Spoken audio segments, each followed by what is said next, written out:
Hello everybody! Welcome back to another episode of Kuzil Technologies. In today's episode, we are going to be taking just a step aside from immersive engineering for a little bit. We're going to be taking a look at how to start automating Applied Energistics. I think I was a little bit too quick to jump into immersive engineering, but I just really wanted to show you how cool it was with the windmill, the water wheel, the power lines, all of that thing. I just think all of that is just so neat. We've seen conveyor belts before, but we really haven't seen that kind of aesthetic. It's kind of like a steampunk Rust meets technology kind of thing. I just think it's so cool. But for ease of life, I think I want to get into automating Applied Energistics. And then if we have time at the end of the video today, I'd like to get back into Tinkers just a little bit. We're going to be totally separating ourselves from Tinkers very soon, so spending time over there seems to be like a bad idea. But I did add that Tinker IO mod that I wanted to show you. There's just one block that I think is going to be pretty neat, and I do use that system for repairing my current tools. And who's to say that I won't keep the sword or the armor for a while anyway. But I do want to get away from here in the next several episodes, getting away from my pick and my matic, and going with like a technology-based drill, hand drill, or something like that. Even maybe getting into industrial craft and getting with the mining laser or something like that. That's pretty cool. So yeah, without further ado, let's get started. So we'll head over here to the immersive engineering sector and kind of take a look at some of the things that I've done in between episodes. I ran the power from, first of all, I changed these conveyor belts to covered conveyor belts so that I can walk across here and not get caught up by the conveyors. Words. Also, as these items are going underneath me, I won't pick them up. However, when they start coming up the vertical conveyor belts, I can pick them up. So I don't know if there is a covered vertical. There is. So I need to cover those at least for a little bit, so that way I don't pick them up. And I'll probably cover this one, and then probably as high as here. Maybe all the way. I don't know. Maybe I'll just cover them all the way. That way, when I turn this down, because right now I've got 64 of the coal coke in the blast furnace already. So when I turn this on, they just kind of hang out and don't do anything. So I turn that off, so that way I don't have too many sitting there. But yeah, I should cover all of that up, and I'll do that off camera. Basically, just so you know, that recipe is just steel scaffolding. And you're going to need to know the recipe for the scaffolding here. Now don't make steel sticks, which is taking the steel and putting them on top of each other like this. Do this recipe instead. Here. So you're going to take 3 of your steel ingots, and this could be immersive engineering or mechanism, and it will make 4 steel rods. And then you put 3 of those steel rods like this, and then steel on top, and that gives you 6 scaffolding. So that lets you cover 6 of these, and they also work. The steel also works just like the wooden scaffolding does, and it looks awesome. So imagine this was just a box all by itself. But yeah, that color of gray with this color of brown looks really good together, and that's what I love. I also ran the power from the water wheel out to the front here. I put one of these capacitors, and I moved the door over because I'm going to be putting a conveyor belt here, and I didn't want the door to come in to the conveyor belt. I thought that was 2 blocks, and then you're stepping on the conveyor belt. So I just moved the door over. It looks goofy, but I might work on that later. But upstairs, I just connected another coil to this capacitor, this low voltage capacitor, and then ran that power to one of the posts, and then connected that power over. So now this power line and this power can feed both of these things here. just in case this isn't enough. Because this doesn't, eventually I'm going to build up over here, and this may be blocked. It might still spin, but it may not produce any power just because there's stuff in front of it. So that's a way for me to kind of bypass that and just kind of leave that as an aesthetic. It functions, but just more of an aesthetic. I also, you probably noticed from the intro that I don't have my digital miner here anymore. I'll be pushing an update by the time you get this video. Actually, I'm going to upload this video and then I'll push the update to the mod pack. I added 2 mods to the pack out of necessity. I'm just going to test one real quick, and if it fails, I'm going to be super sad because I'm recording. I added, shoot, I forget the name of it. So that worked. Okay. Here, let me go to mod list. Let's see, mod options. I think it's something Morpheus. That's what it's called. Didn't even see it on the list, but Morpheus. Morpheus is a sleeping. Here, I'll just come. It doesn't have any items, but what it does is it's a sleep voting mod. So if you're playing with somebody on like a local area network or on the internet, like on a server or something, if one person sleeps, then let's say that there's 2 of you. If one of you sleeps, then it'll shift the day. Normally in Minecraft, the day-night cycle is set by, here, I'll just run over here, is set by everybody sleeping. If you wanted to skip the night, everybody has to sleep in Minecraft. What Morpheus does is it gives, as long as 50% or more of the people are sleeping, then it will skip the night, which is nice. So not everybody has to find a bed. If somebody's down mining or something, or building in a secure area, they're not really caring like me. I don't really care about the night. But I added it for a couple reasons. Not only for those of you who might be playing on like a LAN or setting up a server to play or something like that, but I was also having issues with my bed not kicking me out of the bed when I slept, and I didn't know exactly what was causing that, so I thought I'd try putting Morpheus in. It's a sleeping mod, and I thought it would be a good idea to see if that would fix the problem, and it looks like, I'm not convinced, but it looks like it has. The second mod that I added is the chicken chunks. So remember in like one of the first several videos, I mentioned about how loading chunks was just claiming them. That is not true. I found this out because I had these chunks loaded. I moved my digital miner over here. This is an extreme hills biome. You can see over here underneath the minimap, which means I should be finding emeralds over here.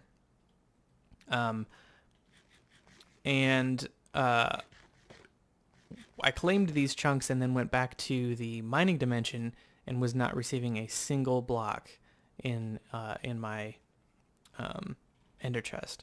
And yes, I went ahead and made some ender chests. I found the end. Let's see, where is I think it's over here, yep. The end portal is really far away.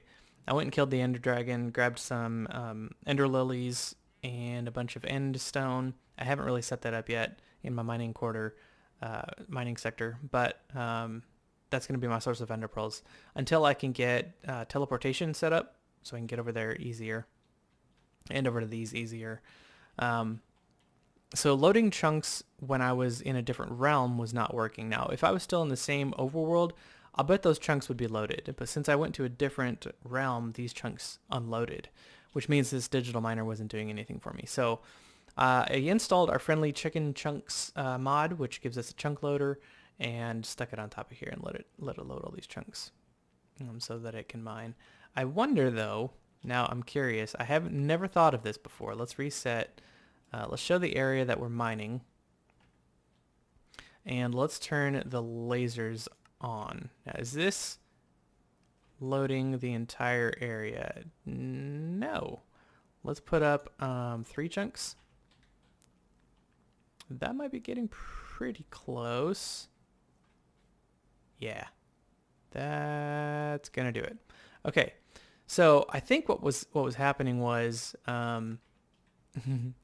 was that I would leave this area, leave this realm, this dimension, This would load the 2-chunk radius, but this was trying to mine in a 3-chunk radius, and I don't think it was actually mining all the blocks. So here's 20,000 blocks it has yet to mine, just because I hit stop. I don't know if you go back and look, there was not 20,000 because I hit stop, restart, and started up again, and that number went higher because I think it was looking at an unloaded chunk system.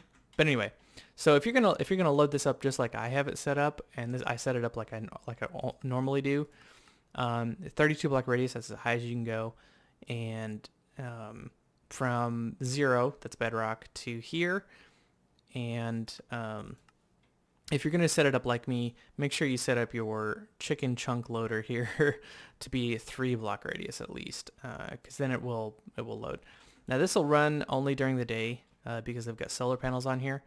I do have, I did find in a previous episode, I talked about finding a village up here. So there was 2 villages that I found in that episode. I mentioned this one here, which is really close to my digital miner. So I went back and grabbed a bunch of resources and went to this village here to try and do some trading. And I got like 1 or 2 trades with like a coal trade, but that wasn't enough emeralds for what I wanted to get done. So I went to the other one, which was much farther away, and did like, I don't know, 19 trades with them. It was awesome. I took potatoes, carrots, wheat. There was one guy that I ended up doing like 20 something trades with. It was great. Not that many trades, maybe like 10 trades. And then I got like a couple other villagers that were willing to trade what I had, which is great. So I did get enough emeralds to get my power cells going. And now that I've got the digital miner here in the extreme biomes, oh, and to find that extreme biome, I just made a nature's compass. I didn't do any of this on camera because I think you know how to do that, and I know it would have been great to watch me do it, but I really needed to get that going, and I didn't want to do that on camera. I didn't want to kind of waste my time. As you know, my time lately has been kind of precious to me, and so I wanted to get some good stuff out. But anyway, speaking of wasting time, here I am talking about stuff that isn't running around the map, just showing you stuff that I could just talk about. Not the most efficient. That's okay. All right, so I want to get, like I said, I wanted to get into auto crafting with Applied Energistics. I wanted to show you what that was like. It's very different than refined storage. There is not a crafter per se. There is an atomic assembler, I think is what it's called. It's different than the atomic reconstructor from Actually Editions. This one actually, instead of converting items, it creates items based on a pattern. So here's how this works, I think. So I also put a digital miner in the nether. I'm not going to show you that. I just went all the way up to the top, put it down so that the top of the digital miner was 1 block below the bedrock up there at the top of the nether. And then I set the range from 0 to whatever I was standing on. I still set or star as my filter, and my 32 block radius, and then hit start. And it's giving me, if I look here, got tons of ardite, cobalt, nether quartz should be in here, dimensional shard, quartz, yeah, 200 blocks of quartz. I didn't mind those. And I put in these energy upgrades in all of my mechanism machines, including the digital miners, which allows me to turn on Silk Touch. Now I can take the quartz, for example, and if I hold this in my inventory and hit uses, I can come over to page 2 here, an enrichment chamber. 1 block will give me, in an enrichment chamber, will give me 6 nether quartz, which is fantastic. So I can stick them all in here and have them get taken over to this chest, and I can just put an importer into here, which I did here. This is an import bus, and I'll just kind of do that with you on camera as well. That way you can see how that, because I'm going to need to do it for this. But this was filling up rather quickly. Being an ender chest, it doesn't really have a lot to it. So with 2 digital miners feeding it, it was filling up quick. Also, you'll notice that I added 2 more 4K storage. If we look through here, 4K is doing us very well. Even this one is not full of bytes. We have full types for sure, but we're never filling up on bytes. So unless you're storing something like cobalt, now we're full on. No, we're not. So unless you're storing something like mass quantities of cobble, then what I would do in that situation is I would make a 64K storage cell and format it to be cobble, and I can show you how to do that later. But for now, I don't know why you would need to use anything other than 4K storage. And these are cheap. These are super, super cheap. So you can make tons of these.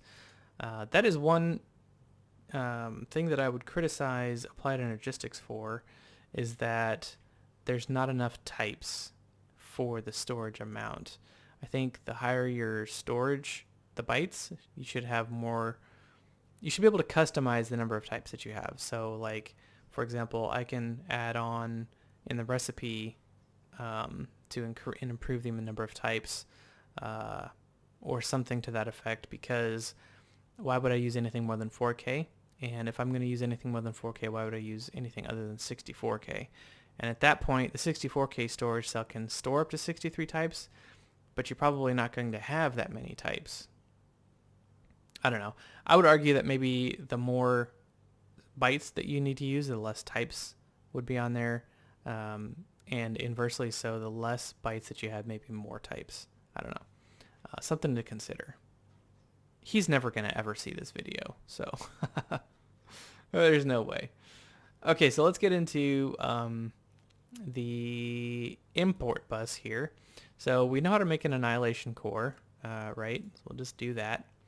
And we know how to make, ooh, I don't know that I have another sticky for my piston. I do. Awesome. Okay.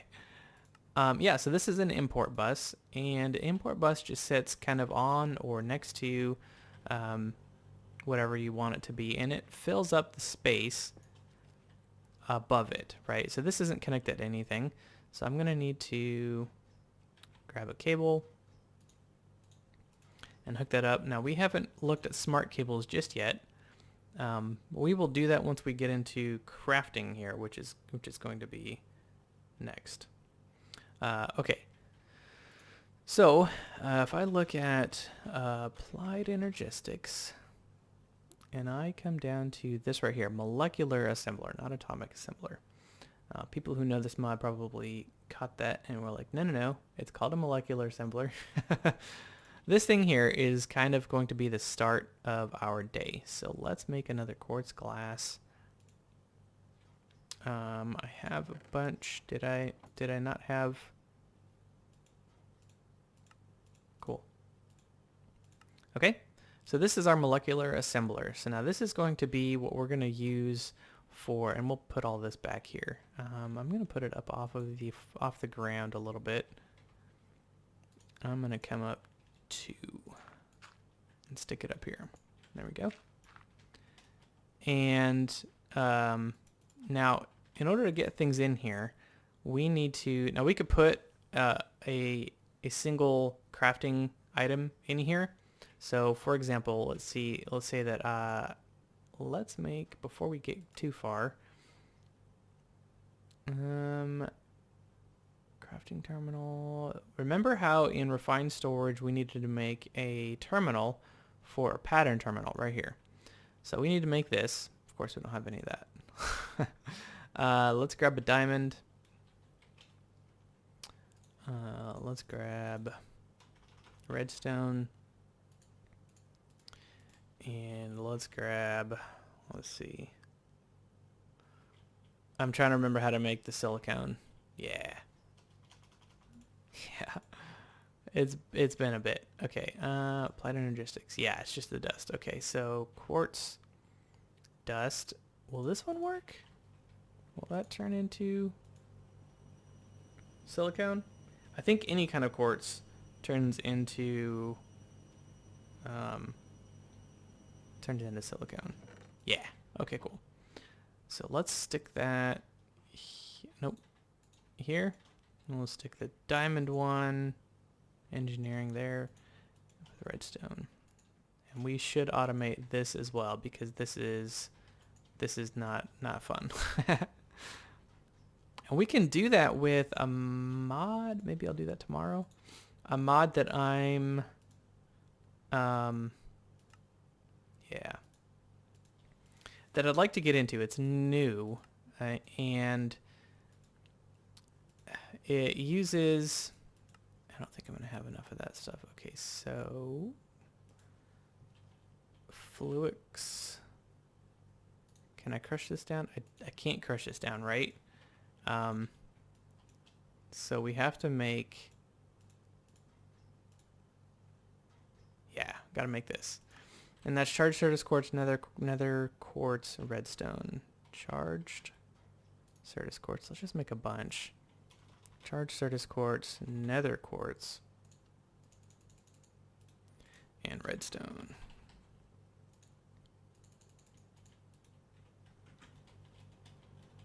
I was talking about something and I totally got distracted. I hate when that happens. Maybe I will remember.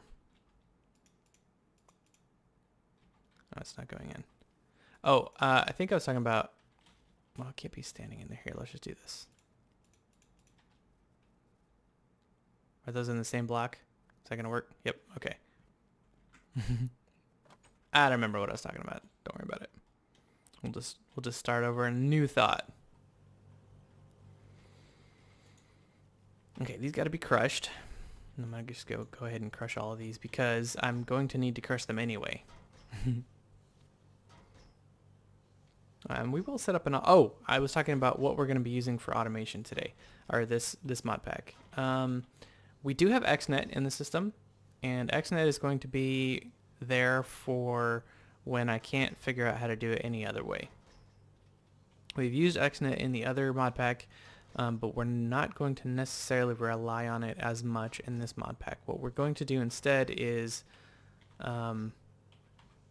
look at a mod called RF Tools Control, and it is, I don't know if I'd say that it's a lot more complicated. It's pretty decently complicated. And it took me a bit to get used to it. But it's a lot more powerful, like a lot more powerful. So if we can get it together, and I think that'll be the best part for me, is be able to play around with it with you and figure out how to get it to work. That way, if, you know, the whole like learn, what is it? Like if you see something, you learn it. The best way to learn it is to see it, rewrite it or something like that and teach it. So in this case, it would be like I watched a video on how to do it. I've played around with it on Minecraft. Now I'm going to try and teach it. And hopefully that'll work. Hopefully that'll cement in my mind how to use it. Okay, back to this pattern terminal. I'd like to get this done today. Yeah.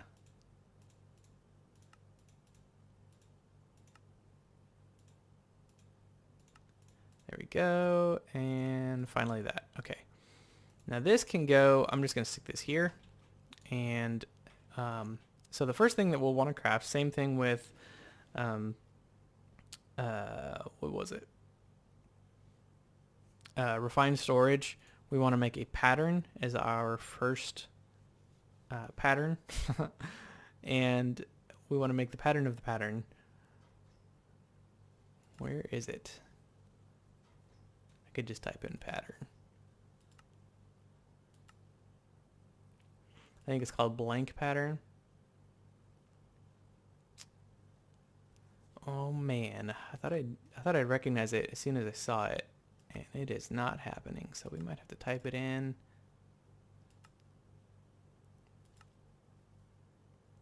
Yeah, it's like right here, and I'm just not seeing it. Blank pattern. There it is. Okay, so this is going to be a Certus quartz, and I'm going to make it a pure Certus quartz. So let's grab all of this. And I'll just put it in this order so that I know how it works. Okay. Actually, I need to make one first. Okay. And then we can come over here and put this pattern in here just like we do in refined storage. And this is nice because this doesn't consume any items. And unlike refined storage, you notice that I have 3 here, and if I right click, it just puts one of it. If I left click, oh, I thought I would add more. That's weird. Okay. That goes there, and then we can just do that. Now this is a pattern. When I push down arrow, this works just like refined storage. And I can take this pattern. You'll notice that the color changed. If I hover over it, it tells you the ingredients, what it's making. I can stick this pattern in here, and as soon as I add all of these items in here, through like an export bus or whatever, that will work. Now, another way to do it is to make something called an interface.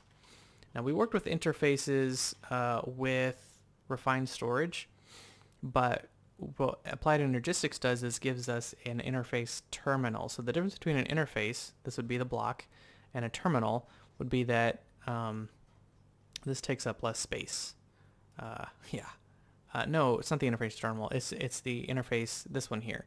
So basically we're returning the interface into like the thin interface, and it just takes up less space because we can connect a cable to this, and a cable plus this interface that I'm hovering over now will take up 1 block space, whereas a cable and an interface with this block will take up 2 spaces. So it's just more convenient to use this, if you know what I mean. Okay, so we're gonna make an interface, and that is made by not an interface terminal, this one here. Just like that. So now when I make the interface and put it back in here, what I can do is, if I shift right click with the interface on here, it puts it so it's facing the molecular assembler. Now if I right click on the interface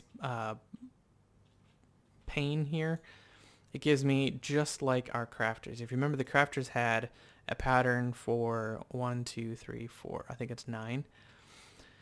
Now, in this single crafter, we call this the molecular assembler in Applied Energistics, right?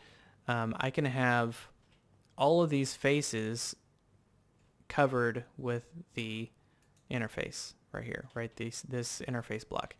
Now all I have to do is grab some cabling here, connect that, and then bring that over to here. Now, since I have, I think that needs to go there too. Now, what I can do is I can access the pattern from in here. See? It's showing up. Now what this is going to do is I don't think I have all the things for it. It's going to tell me exactly like in refined storage that I don't have all of the items. So let's make another nether quartz glass. Let's actually make a pattern for it. So let's see, where's the best way to get to there? Quartz glass. It's not called a quartz glass, is it? If I make this, yeah, it's called quartz glass. Yeah. Okay, so let's make one of those. Stick that in there, and let's make a pattern. Okay. Now it says here no crafting CPUs are available. What the heck does that mean? So Applied Energistics uses these things called crafting processing units or whatever, and they use each of these requires like a certain number of bytes. So like up here is this crafting plan. It's 59 bytes. Here is a 1K crafting storage unit. So that means if this processor, if this crafting recipe was 1,000 bytes or more, 1,001 bytes or more, I could not use the 1K crafting storage. I'm going to sneeze, hold on. I don't know if it passed or not. We'd have to bump it up to a 4K storage, crafting storage. Now what that's doing is we're taking the crafting, let's just go ahead and make one of these real quick.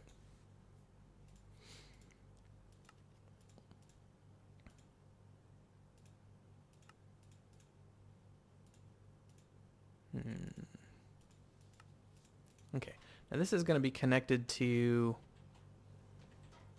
anywhere, right? Anywhere on here, and as soon as the block changes color, device offline.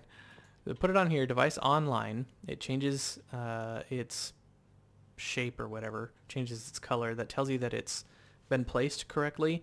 Now there is a way to place these so that they won't actually work correctly, but you can stack these. So 1K storage, you have a device or a crafting pattern that takes 1001. You can just make another 1K crafting storage and connect it, and that will give you 2000. What this does is it gives you the opportunity to really specify your crafting processes and how to handle those. It's a complication that most people aren't going to use, but in order to use it, the automated crafting, we have to have a CPU. So that's how that works. Now we can designate certain CPUs, and that's what I was just referring to. Is you can really designate what goes where. We're just going to leave this automatic for now and try and simplify it as much as possible. As soon as I hit start, it will toss the items in here and craft this rather fast. You can put speed upgrades in here just like in refined storage. And we can put in speed upgrades or something, not speed. It might be something else that we can put in here to help that work a little bit quicker. But anyway, now that we have blank pattern, what we need to do is we need to set a pattern for the glass. So let's do quartz glass again. I'm trying to think of, yeah, this one here. Okay, so do we want to use Certus or do we want to use nether quartz? I'm thinking I want to use nether quartz as my recipe for this. So let's break down one of these. Actually, I should break down 5 of them, but kind of as a way to show you some of the automation. I'm going to actually stick a bunch of these in here. We're going to automate all of this for sure, because we can just kind of tell all these things to make whatever we want whenever we need them. So since we have an import bus in here, anything that's getting pumped out of this is going to be turned into, it's going to be put into our system, which is great. And I changed this to be default to black because I realized that what I could do was, instead of defining everything to black, I can just set black as the default and then turn auto on. And then if I wanted to define where these go anywhere else, I could do that. For example, this one here, right? I can set the default to black and auto, and then I can delete these ones that have black on them.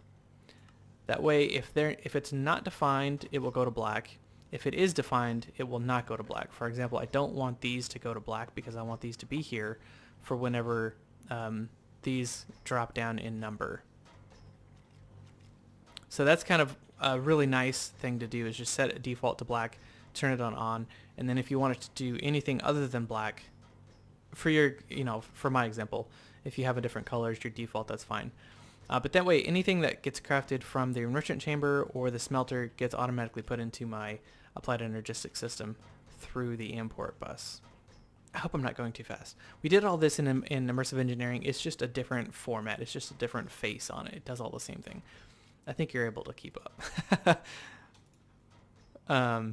Okay. If you have any questions, please just let me know those questions. I'm happy to answer them. Of course, you know that. Okay, so now let's take our pattern here and do quartz. We want to do this kind of quartz, not the other kind of quartz. And we can do OR dictionary substitutions as a pattern thing, and we can also set this here. Let me just set this recipe, right? And then I'll show you. So if I hit clear, if you want to go to, you remember how in refined storage we had the option of defining a pattern that wasn't necessarily a crafting pattern? So we would dump these specific items into a chest. Those items would get processed in another machine together and then come out with a different product. That was a form of crafting that was done in another machine, not in a crafting pattern. Just click on this crafting thing over here and it will change to the other thing, right? The other crafting pattern where we can just set specific number of items. So I can come in here and I can do 2, 3, 4, 5, whatever. And then I can set the output and then craft that as a pattern and set that into whatever I needed to. And it's nice because this sets 3 separate outputs if I wanted to. So if I had something that would give me, like, for example, a great example would be coal and iron over in immersive engineering will give me steel and slag as an output, right? So I can put steel and slag as an output here. That way if I ever need slag, I can set a recipe for making, we looked at what the recipes for slag were. There's a bunch of different things we could do with it. If I wanted to make clay, for example, I could set a recipe for clay out of slag. The system would know if I wanted to get slag, all I have to do was give you coal and iron, and I would get slag. Steel as a byproduct. Now the other way around, if I had wanted to get steel, I could make that same recipe. It would get steel and slag would be a byproduct, which is kind of nice. You can have multiple outputs here that would work for kind of the same crafting pattern. So that is nice.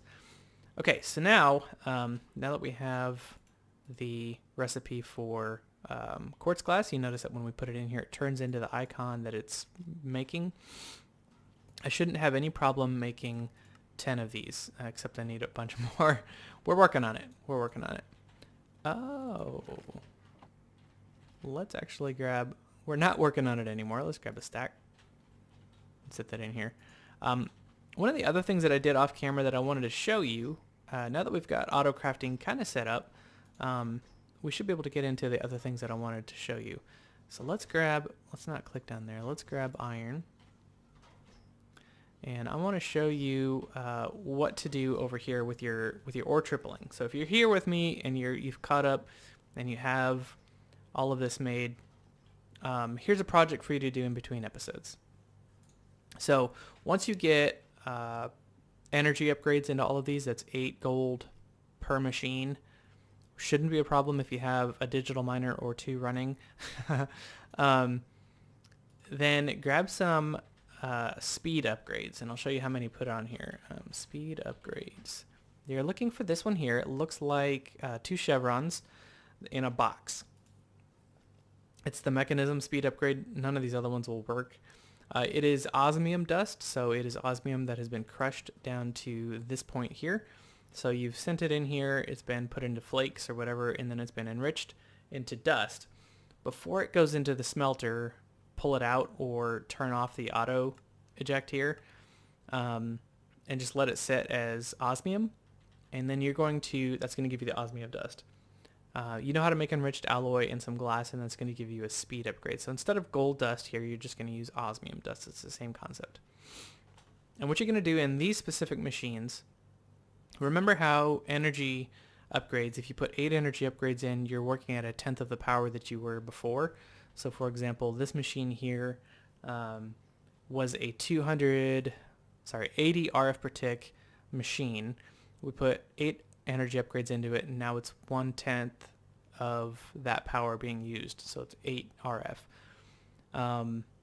Speed upgrades reverse that by a factor of 2, and by that I mean 1 speed upgrade is going to basically negate 2 of those energies.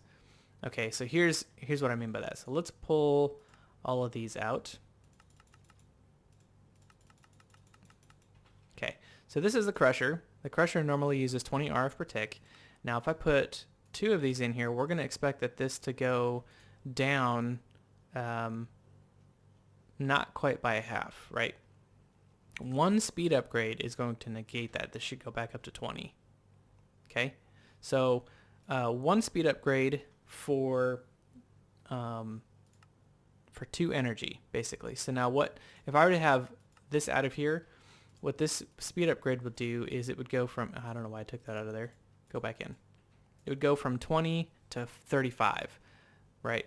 So it does increase the speed of the machine, but it increases the energy that it takes to run. What I would recommend that you do is put 8 energy upgrades in all 4 of these machines. Don't really worry about, like, you can put it in this guy here if you want to. He's not really using a lot. Oh, he is using a lot. I don't like that.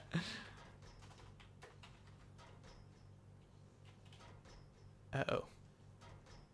There we go. Let's see if I have enough for... Now these will not stack higher than 8.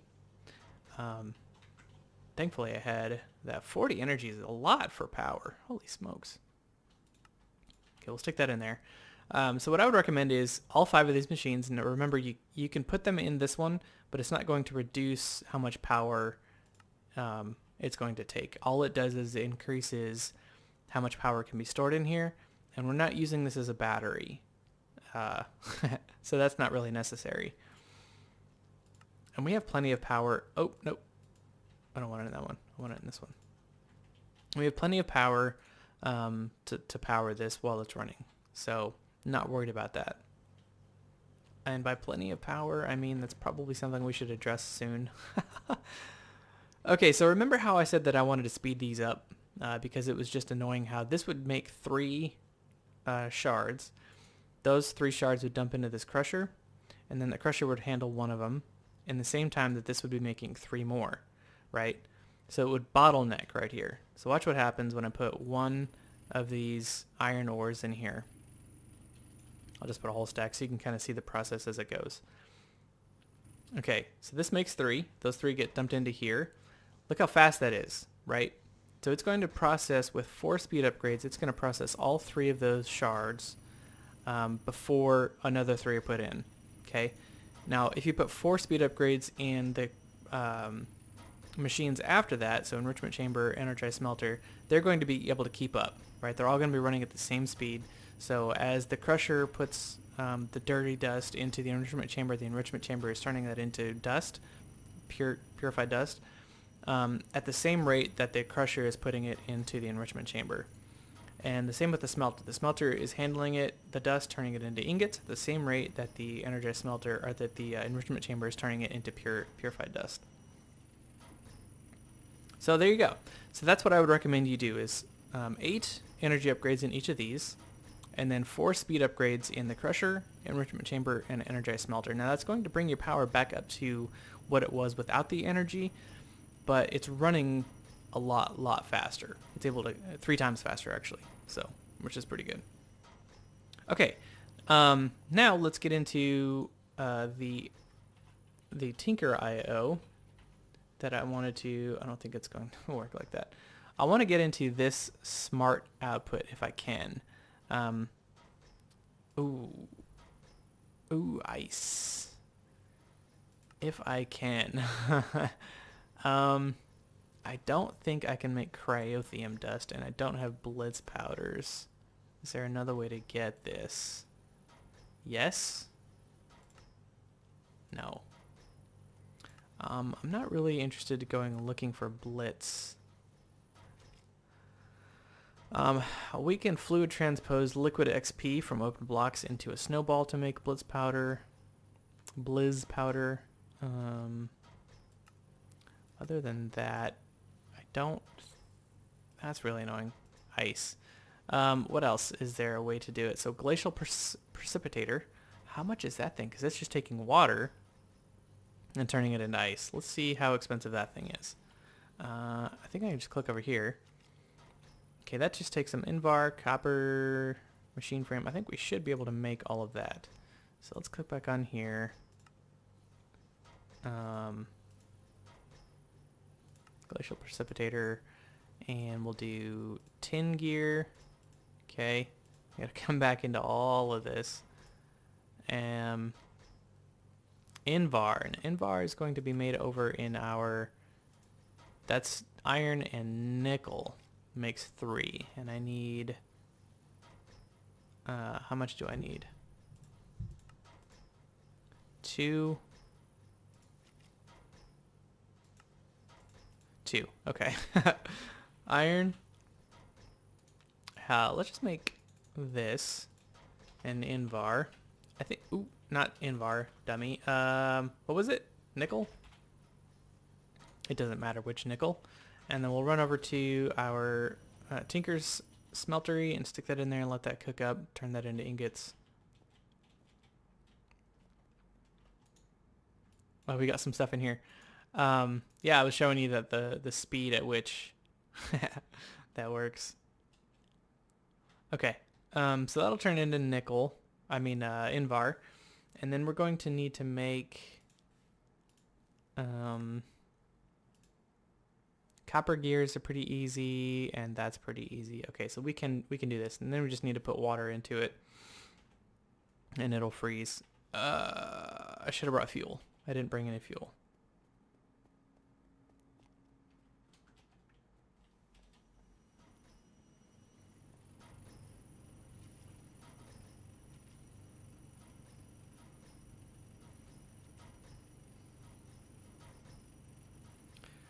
Give me just a second here, sorry.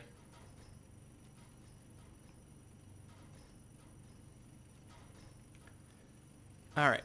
I wanted to get, did I have any coal coke over here? No. Let's go grab some coal coke. That's kind of why we have it. It's great for burning over here for the blast furnace, but it's also very, very good for the Tinker's Construct thing. Let's head upstairs. I think I've got blocks of it upstairs in here. Yeah, we'll just take all of this blocks over there. I haven't been making blocks. I think maybe I'll use the first floor for, I don't know. Maybe I'll use the first floor because I have 2 of those coke ovens in that building.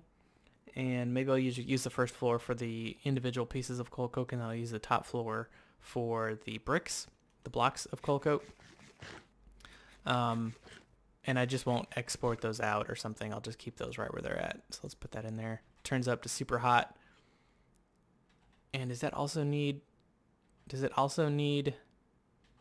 lava? I thought it worked without lava.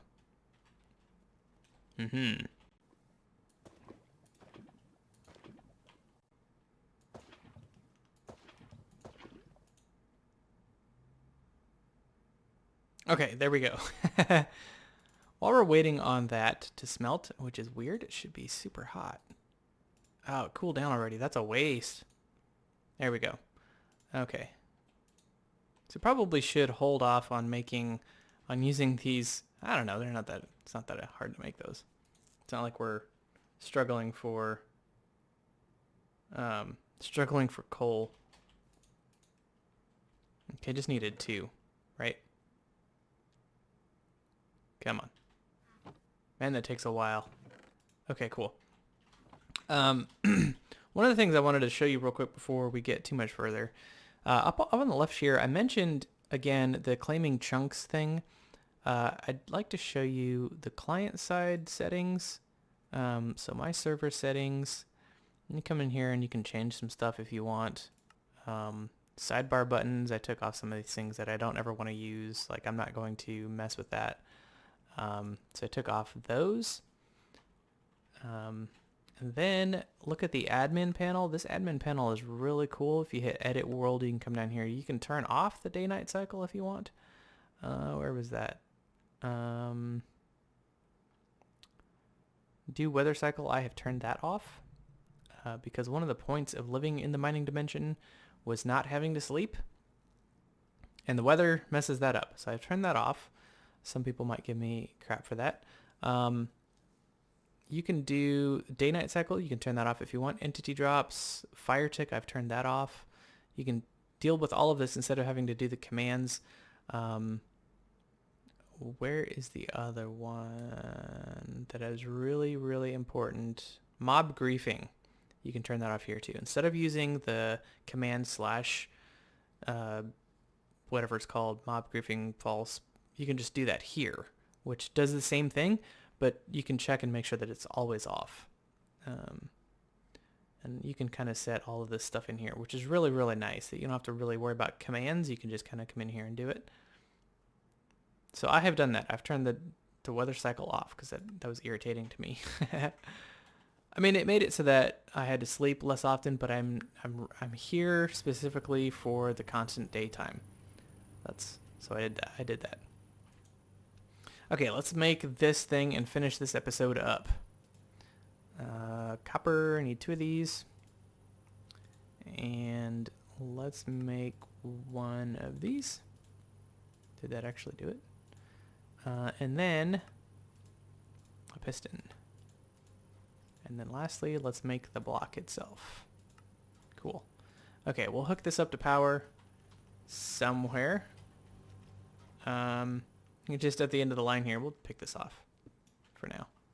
Stick that there, and let's grab some water. I want to make ice. So grab a bucket. And I'm going to need 4 pieces of ice, so 4 buckets worth, I think 1 bucket makes 1... I just toss that on the ground. Makes 1 piece of ice, I think. We'll find out. Yep.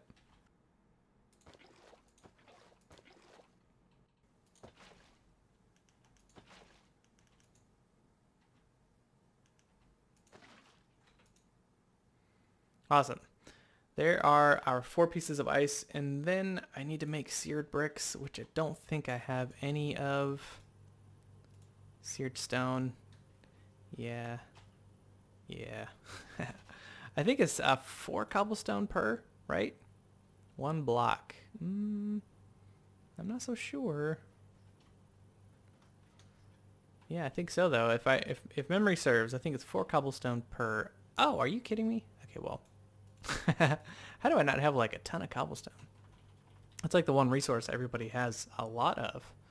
That's okay. We'll just turn this back into cobblestone. And we'll go make this. Now I'm going to have to make a couple other things, but what I wanted to show you is going to fit just fine in here. So put that up, and we'll put in 16 of these. Make that go faster. That is so fast. Yeah, Ford blocks. So it's 4 cobblestone per block. And then I have a crafting pattern right here, or crafting station right here. So let's put these like that, and then we'll just put these seared stone in once they're all crafted up. Now you're probably wondering, what the heck is this thing? This thing automates a smart output. It automates stuff. Oh man, I don't know how to make that any better. I'll show you. You'll just see. I think that's it, right? Yeah. Okay, you drop into there. That's fine. That's what I wanted anyway. Okay, this smart output. Stick this down, and stuff will flow into it from here, I believe. We'll find out. Okay, so you have some information here. This tank over here is what's being poured into it. And if we grab the ingot cast, we stick the ingot cast in here, and it will output the ingots automatically, basically. So if I right click that, what it'll do is it will pour in all of the molten invar that exists in the system, instead of just one at a time. Okay, and so like I have a block and 3 ingots in here of iron. So normally I would need to click this, what is that, 12 times to get all of that out of there. Instead, what I can just do is click that once, and it will automatically put it in here, make it into the ingot, and it will just continually keep this faucet on until there's no more of that fluid left in the system. And since I've got a hopper under here automatically, already, it will automatically output those ingots into this chest here. So that is a very, very cool addition to this Tinker Smeltery. So over here we've got our speed up process, right? We can stick anything in here to cook that we want. Stick a block of coal coke in there, almost instantly smelts it into whatever we want. Go click our faucet over here and let it turn into whatever we want it to turn into. Now if we wanted to change this to the basin, what we would need to do is do the basin upgrade, and that takes 4 of these casting basins, which is ridiculous. It's not that ridiculous. It's like, what? I don't know what that is. 42, no, 28 of these things here, seared brick, so it's not that bad, I guess. But this thing here, the slot upgrade, this takes diamonds, manual and nuggets, night slime. I mean, it's a process. These are all the upgrades, right? So getting this is kind of, if I want to put a basin into something, I'll just pull the basin out, take the smart output off, and do that. I may eventually upgrade that to a slot because it'll be just as easy as like taking. Imagine if this basin here was this upgrade, I could just take that out, stick it in here, the upgrade slot here, and hit go. But this is not going to be my primary source of duplicating items. The only thing I'm going to be doing over here is taking like cobalt or ardite or whatever, sticking it in there, smelting it super fast, and then turning it into ingots. So, but if you're going to use this for more dynamic system where you're going to be using blocks, getting blocks at a more of a consistent rate than I am, then yeah, you'll want the basin upgrade. But I'm not going to do that today. All right, well, that's going to be it for today. I hope you guys enjoyed the episode.